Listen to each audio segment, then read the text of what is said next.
Well, for the Black Friday sale, I got this board by Zenit, which is a BB Plus with a little bit of an issue. It just has 4 layers, meaning that it is very flexy. But I didn't mind that, so I bought the board and realized, well, it was very flexy.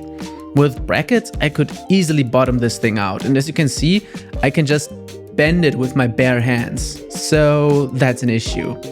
The next issue is, the board is not only flexy, I also gained some weight, and since Ozempic is very expensive, I thought, well, I'd rather add some layers onto the board to make this suitable for me.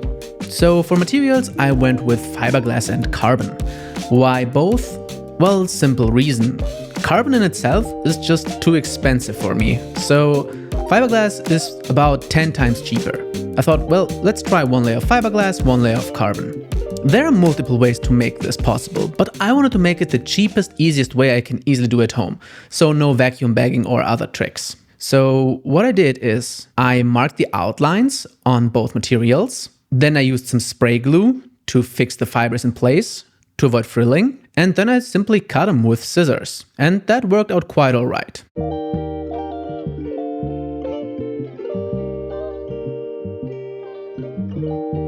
Then I mixed up some resin.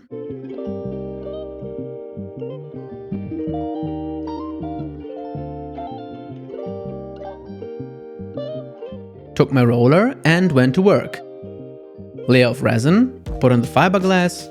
Layer of resin, put on the carbon.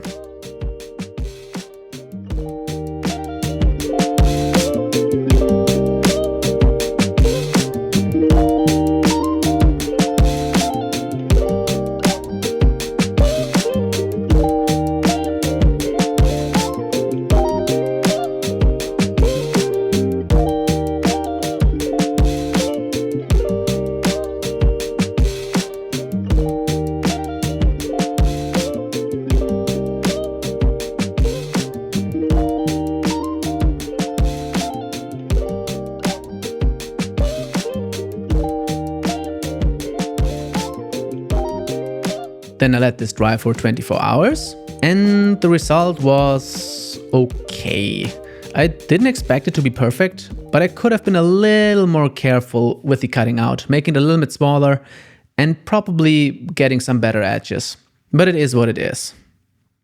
Then I used scissors to cut off the excess.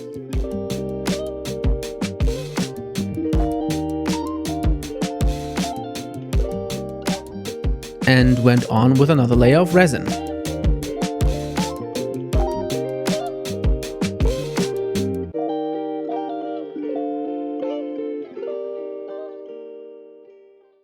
And that's the result.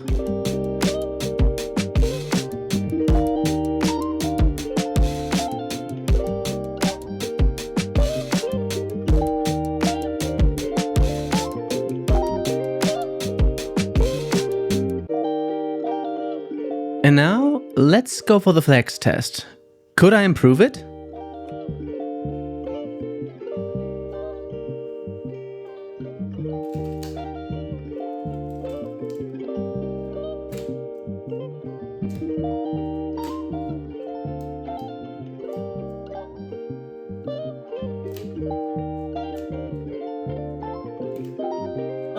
No.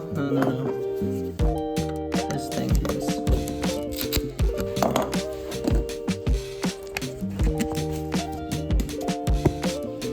This deck is ruined. It's completely delaminating.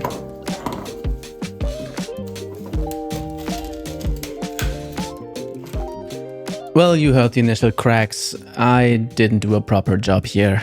The board is completely delaminating, and as you can see, it's just falling apart. The flex, however, with the carbon on there is actually not that bad. It's working, but of course, I would consider this a hard failure. I would not attempt this again, to add flex to a board, or basically to add some kind of flex to a board. To stiffen it might be a different case, but in here, I guess I didn't use enough epoxy. My method of applying it was probably bad. All in all, I'd say it's not worth it, but I learned something. Well, I realized something even more, that I don't want to deal with epoxy and all that shit. I still hope it helped you if you attempt something like this. do not do it like me. And yeah, see you in the next one. Bye.